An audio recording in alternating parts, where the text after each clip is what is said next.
अखिल भूमंडलीय सर्व शिरोमणि मुनि समाज के संस्थापक आदि मुनीश्वर योगेश्वर सद्गुरुदेव शिव मुनि महाराज की जय।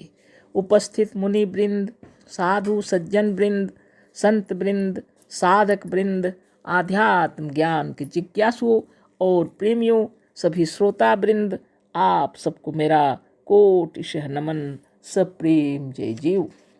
तो आध्यात्मिक चर्चा चल रही है और हम लोग सद्गुरुदेव शिव मुनि महाराज रचित ग्रंथ सत्य सुंदर और स्वतंत्र विचार पर चर्चा कर रहे हैं। अध्याय 9 पर चर्चा हो रही है, लोग ईश्वर को क्यों मानने लगे। कल तो पढ़ के पार कर दिए थे, है ना। फिर उसी को बार बार क्यों निकालें, तो आगे पढ़ते हैं, है ना। हम लोगों ने कल जाना कि बिना ज्ञान के ही सारा दुख है, अज्ञान से है, सब अज्ञान जनित है।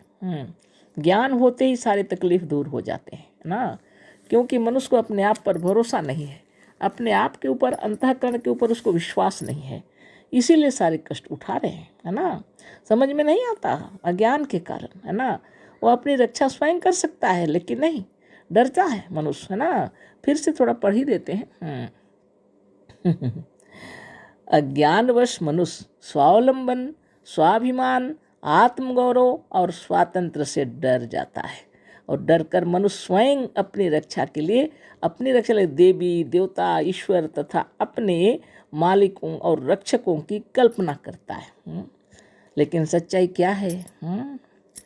सारी सच्चाई को जान जाइए, अपनी आत्मा से बढ़कर आपका कोई रक्षक नहीं है ना। अपनी आत्मा से बढ़कर कोई आपका रक्षक नहीं है। आत्मा अजर अमर अविनाशी है। आप अगर इस बात को जान जाएं, वह कोई दूसरा नहीं, स्वयं आप ही हैं, तब जाके भय समाप्त होगा। नहीं तो देवी देवता ईश्वर परमेश्वर सबको बुलाते रहिएगा, फिर भी तकलीफ रहेगा, है ना। क्योंकि वास्तव में बाहर में कोई है नहीं, सब अपने मन की कल्पना है ना।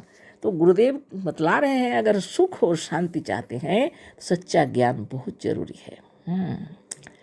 मनुष्य जो चाहता है वो ज्ञान से ही माने संभव है, दूसरे से नहीं, है ना। आप स्वतंत्र रहना चाहते हैं, खुश रहना चाहते हैं, तो पहली बात तो आपको अपने में जानना चाहिए, आत्मज्ञान जिसको बोलते हैं। आप जब स्वतंत्र रहना चाहते हैं तो और लोग भी स्वतंत्र रहना चाहेंगे ना। आप जिस घर में रहते हैं सबके ऊपर आप बंधन डालेंगे और आप स्वतंत्र रहें, ऐसे नहीं हो सकता। आप उन्हें भी स्वतंत्र रखिए, आप भी स्वतंत्र रहिए। हाँ, बच्चे हैं, छोटे हैं, उन लोग की रक्षा करनी चाहिए। हाँ, आवश्यकता पड़े तो अवश्य ही, है ना, सबकी रक्षा करनी चाहिए, वो अलग बात है। लेकिन ऐसा नहीं है कि सब आप तो स्वतंत्र हैं लेकिन सबको बंधन में डालें, ये बात नहीं होनी चाहिए। आगे हम लोग पढ़ते हैं क्या क्या तकलीफ होता है मनुष्य को, है ना। हम लोग तो कल पढ़े, फिर भी देखिए और थोड़ा याद दिला देने के लिए हम कह रहे हैं। एक राजा और बहुत बड़ा धनी बीमार पड़ा हुआ है। कल पढ़े थे, है ना। उसे कष्ट हो रहा है, वह मर रहा है, वो पर कोई उसके कष्ट को दूर नहीं कर सकता। उसको जो पीड़ा हो रही है, उसे जो तकलीफ हो रहा है, उसको कौन दूर कर सकेगा? वो चाहे राजा ही क्यों ना हो, चाहे बहुत बड़ा धनी क्यों ना हो, अगर वो बीमार पड़ गया है तो कष्ट तो हो रहा है, और मर रहा है तो उस कष्ट को कौन दूर कर सकता है? लाखों रुपया उसके पास पड़ा हुआ है, हजारों नौकर, वैद्य और डॉक्टर खड़े हैं, पर कोई उसके कष्ट को अपने ऊपर नहीं ले सकता। जितना चाहने पर भी नहीं होगा, उसी को सहना पड़ता है। देवी देवता और ईश्वर उसका सहायक कोई नहीं होता। सब पीड़ा कष्ट तकलीफ खुद को सहना पड़ रहा है, जिसके लिए अधिक से अधिक काम करते करते मनुष्य वृद्ध और रोगी होकर मरणशैया पर पड़ा हुआ है। वो पुत्र और स्त्री और संबंधी जितने और जाति के लोग जो कोई हैं, उसके कष्ट को बांटने वाले नहीं हो सकते। स्त्री चाहेगी भी तो उसके कष्ट को बांट नहीं सकती, पुत्र चाहेगा भी तो नहीं कर सकता। इसलिए सद्गुरुदेव कह रहे हैं कि सच्चा ज्ञान जरूरी है। जिस दिन जिस वक्त आपको ज्ञान हो जाता है कि सारे शरीर के मालिक आप ही हैं, और इस शरीर के मशीन का ज्ञान हो जाए आपको, जिसको आपने बनाया हुआ है ना। तब फिर तकलीफ दूर, है ना, इसको जानना है, इसी को बता रहे हैं गुरुदेव। यहाँ ईश्वर, परमेश्वर, देवी देवता, माता पिता, भाई बहन, संबंधी, जात बिरादरी, जो कोई भी हो, चाहे लाखों रुपये आपके पास हो, लेकिन बीमार हैं और तकलीफ में है, ऐसी हालत में जो पीड़ा हो रहा है उसको सहन करने के लिए कोई चाहेगा भी तो नहीं सह सकता, वह तो आपको ही सहना पड़ेगा। तो आप इन परिस्थितियों में क्यों पड़ेंगे? ऐसी कठिनाइयों को आने ही क्यों देंगे आप, है ना। इसलिए अष्टांग योग की व्याख्या की है गुरुदेव, है ना। किसी का दिल न दुखाओ, है ना। स्वतंत्र तो आप हैं ही, दूसरे भी स्वतंत्र है ना। सबको खुशी चाहिए कि नहीं चाहिए? केवल आपको खुशी चाहिए क्या? सबको नहीं चाहिए। अहिंसा, सत्य, अस्त्य, ब्रह्मचर्य, अपरिग्रह किस लिए किया जा रहा है? अपनी खुशी के लिए। किसी के प्रति ईर्षा, द्वेष, छल, प्रपंच, कपट, ये सब जो विचारधारा अगर मन के अंदर हैं तो दूर करने के लिए नित्य प्रणव करना पड़ेगा। नित्य ध्यान और तपस्या कीजिए, है ना। जब ये विकार दूर हो जाएंगे तो मन निर्मल हो जाएगा, है ना। शरीर के जितने कष्ट और पीड़ा का कारण है मन निर्मल है तो शरीर भी निर्मल, नाड़ियों में शुद्ध रक्त प्रवाहित होगा, है ना। सभी शरीर स्वस्थ रहेंगे। ब्रेन से संचालित हो रहा है सब कुछ, सारा शरीर। और ब्रेन में कौन रहते हैं? आप स्वयं। और ये कहाँ उत्पन्न होता है? आत्मा के अंदर मन, और मन के अंदर सारी वृत्तियाँ। इन सारी वृत्तियों को दूर करने के लिए योग किया जाता है। कौन सी वृत्तियों को?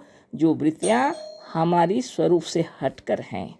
ईर्षा, द्वेष, छल, प्रपंच, कपट, ये हमारा स्वरूप नहीं है।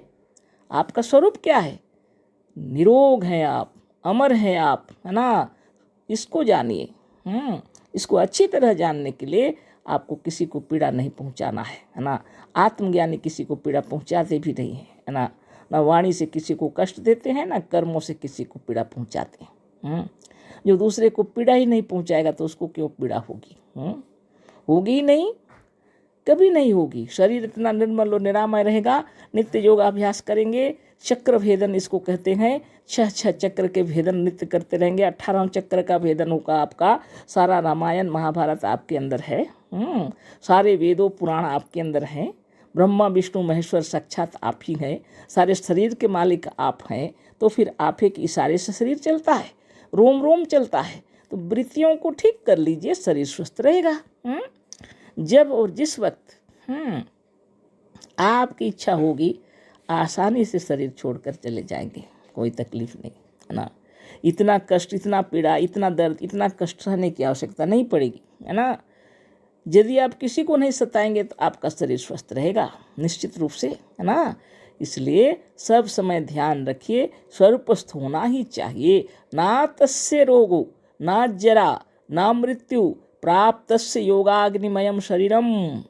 योग अग्नि से दीप्त जो शरीर है, उस शरीर के न जरा न मृत्यु होती है। ना तस्य रोगो न जरा न मृत्यु, होता ही नहीं है उसको, है ना। कब? जब वो योग अग्नि से प्रदीप्त होता है। योग क्या है? ध्यान है। योगश्चित्त वृत्ति निरोध।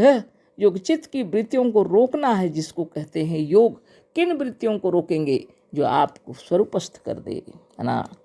आप जो स्वरूपस्थ हो जाएं, एक लाइन अगर आपको समझ में आ गया सदगुरु की वाणी और मंत्र, तो समझ लीजिए आप आनंद विभोर हो जाएंगे, है ना। हम हैं अमर निरोग हैं, हम सर्वशक्तिमान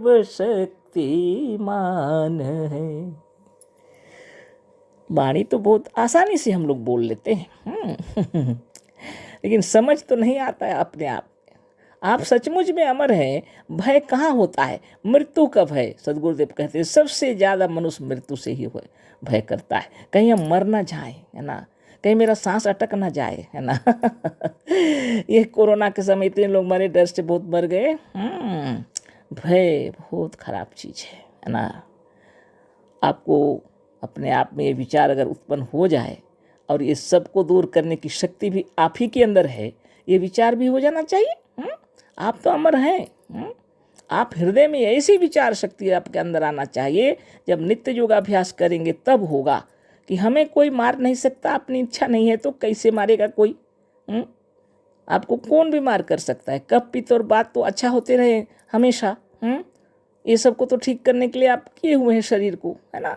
तो आप यदि अपने को अच्छा बना के रखेंगे, किसी को तकलीफ और पीड़ा नहीं पहुंचाएंगे, तो ऐसी स्थिति कभी उत्पन्न ही नहीं होगी। सोते जागते उठते बैठते आनंद विभोर रहेंगे अपने परिवार में, अपने बाल बच्चों के साथ, है ना? व्यवहार सीखना पड़ेगा हम लोग को, कहीं भी जाएंगे आनंद से रहेंगे, है ना? कष्ट का कारण क्या है? मन के अंदर में विकृति उत्पन्न हो जाती है। जब इसमें जब क्रोध उत्पन्न हो जाता है तो रक्त खराब हो जाता है। ईर्षा, द्वेष, छल, प्रपंच, कपट बहुत खराब चीज है। अब जितनी औषधि खाइएंगे ना तो भी यह ठीक नहीं होता, है ना? और यही बीमारी का कारण है। सदगुरुदेव कहते हैं हृदय को इतना निर्मल बनाओ जिसमें प्रेम भरा हो, है ना? तब आप कहेंगे ये दुनिया बहुत अच्छी है। और नहीं तो आपको क्या लगेगा? सब बेकार की बातें, है ना? तो कल फिर इसी पर चर्चा होगी, क्या बताऊं। आप स्वस्थ रहिए, निरोग रहिए। आप तो अमर हैं, निरोग हैं, सर्वशक्तिमान हैं, सुंदर हैं, युवा हैं, बलवान हैं, धनवान हैं, भगवान हैं, साक्षात ईश्वर हैं। बस इसी को बताने के लिए गुरुदेव आए थे, है ना? अशेष धन्यवाद, कोटिशः नमन। सदगुरुदेव शिव मुनि महाराज की जय। सप्रेम जय जीव।